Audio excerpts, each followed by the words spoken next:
How's around the house. In this video I'm going to show you how to assemble and secure the Ikea KALLAX shelving unit. To assemble the unit you're going to need the contents provided with the pack, but in addition you're going to need a hammer, a flat-headed screwdriver and a phillips screwdriver. For securing the unit to the wall you're going to need some wall plugs, some screws, a drill, a spirit level and a masonry drill bit.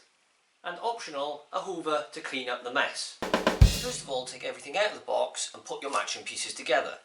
We've got a bag of screws and brackets, we've got these two matching pieces, we've got these three matching pieces, and these are slightly thinner than these two pieces.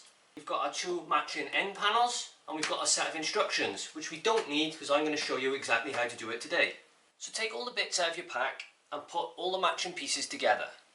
You should have 8 of these, 3 of these, 3 of these, 3 of these, 12 of these, 6 of these, 12 of these, 12 of these, 8 circular pads, 1 Allen key and 1 plastic piece that goes over the Allen key to provide you with some more leverage.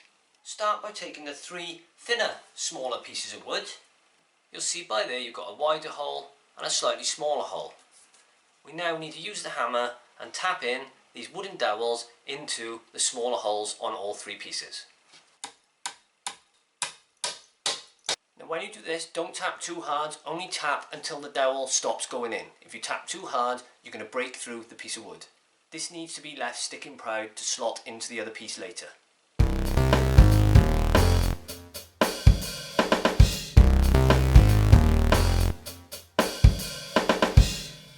On the other side of the same piece of wood you'll see these 4 holes. You need to place this piece into the hole. If you look on this part there's an arrow and the point of the arrow needs to face the hole. So that needs to go in that way. You see the arrow pointing that way towards that hole. Do exactly the same for the other 4 holes and then do exactly the same for the other 4 holes on the other 2 pieces of wood.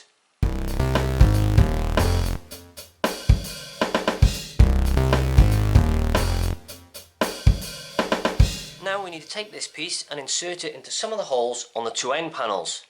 So these need to go in the outside holes by here, here and here, here, here and here. Do this using your phillips screwdriver. The inner hole is slightly larger and this is for the wooden dowel to go into in a minute. Don't over tighten these screws, just do them up until they won't go any further.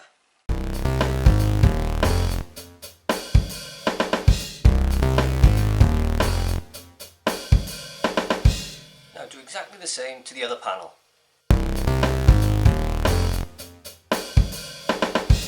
Then take your thin pieces of wood like that, slide those holes over these metal bars and place the wooden dowel into the 2 holes there.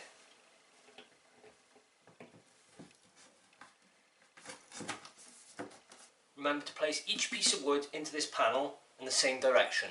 So this one we've got the plastic screws facing up, so do the same with the other 2 pieces. Then take your flat bladed screwdriver and rotate these plastic screws about half a turn until they stop. Do this for the other 5 screws that we've just put into this end panel. And take your other end panel and place it on top in exactly the same way. Just remember when you're attaching the side panels to make sure that these 2 holes there are facing up the same way as the 2 holes on the other side, as these are for your wall brackets later. If you put them round the wrong way, you'll have 1 bracket this side and you'll have 1 bracket down on the other side. Take this round to make it a bit easier, and again using your flat bladed screwdriver tighten up the screws. Give the panel a tap like that to just push it into place. Then on the end of our unit we've got a hole there and a hole there and the same there and there. We now need to take this end panel, take the long screw, place the screw through the end panel and into these holes. You'll see there this has been slightly countersunk, and that is to take the head of the screw. The other side is flat. So we put that in that side. It's a good idea to get your screws started like that. Then just line it up with this. Make sure it's the right way round, as this is rectangular, not square. Use your Allen key to tighten. Line it up with the holes and screw into place.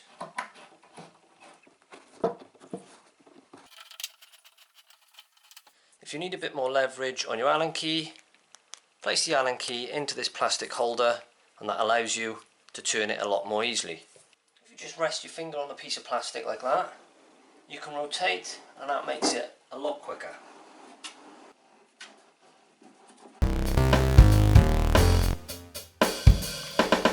Once we've done this, let's do exactly the same for the other side. Now we've got most of the unit assembled, I'm going to do this bit standing upright, as it makes life a bit easier.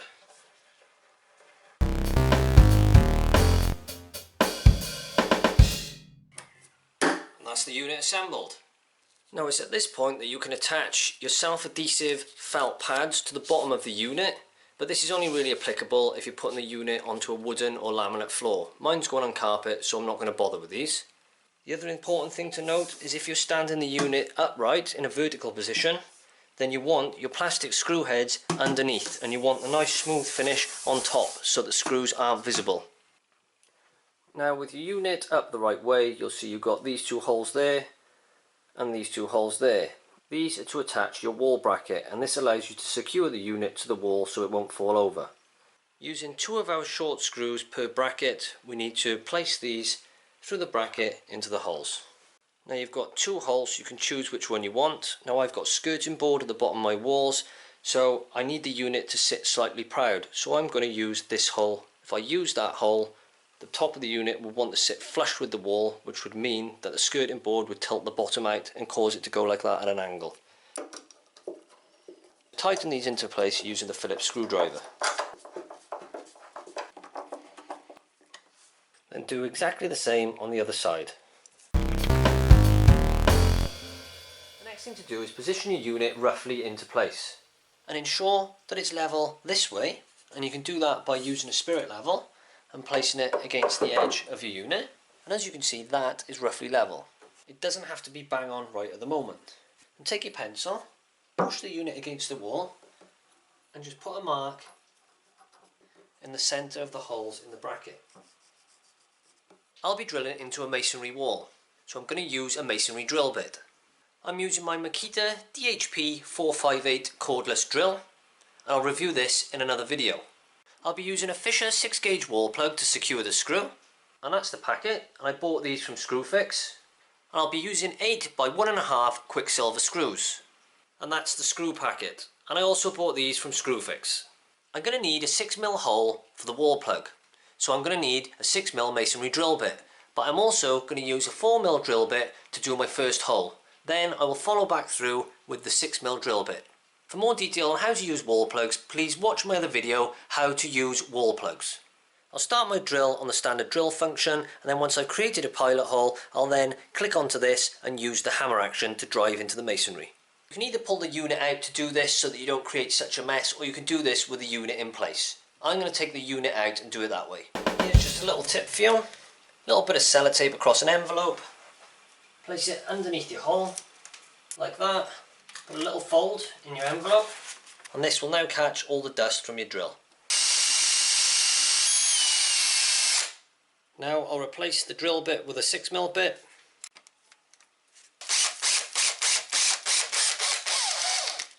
Take your wall plug and just push that into place like that. Then do exactly the same for the other hole. Change your drill, 6mm drill bit. Place your plug in the hole, and that's it, the plugs are in place. Let's give it a quick clean, and then let's get the brackets on. I'm using my Makita LXT Hoover to give it a quick clean, and I'll review this in another video. So with the unit in place, we can now just drive our screws in using a Phillips screwdriver into the plugs in the wall. Then do this for the other side. When you drive the screws in, you want to leave them sticking out a little bit, and we'll adjust them once we put the next brackets on. So next you need to take this bracket. If you look at it from the side, you've got these two hooks. This hook's inwards, this side needs to go against the metal bracket.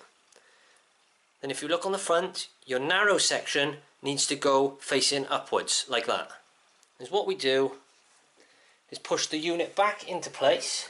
So taking that bracket, put it up over the screw, drop it down into place. When you pull the cupboard backwards, it now can't fall over. Do exactly the same for the other side.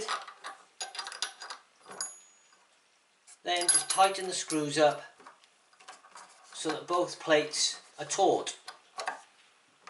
So you can see there's no play in either bracket. The next thing to do is get your spirit level, put it on the front of the unit, and just make sure that it's standing perfectly upright. If it needs to go into the wall, we screw the screws inwards, which will pull the unit in towards the wall. If it's already leaning in too far, just undo the screws slightly so that the unit will come back out towards us.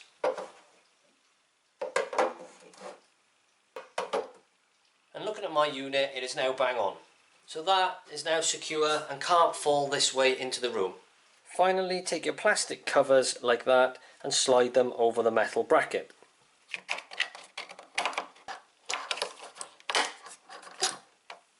Do the same with the other bracket.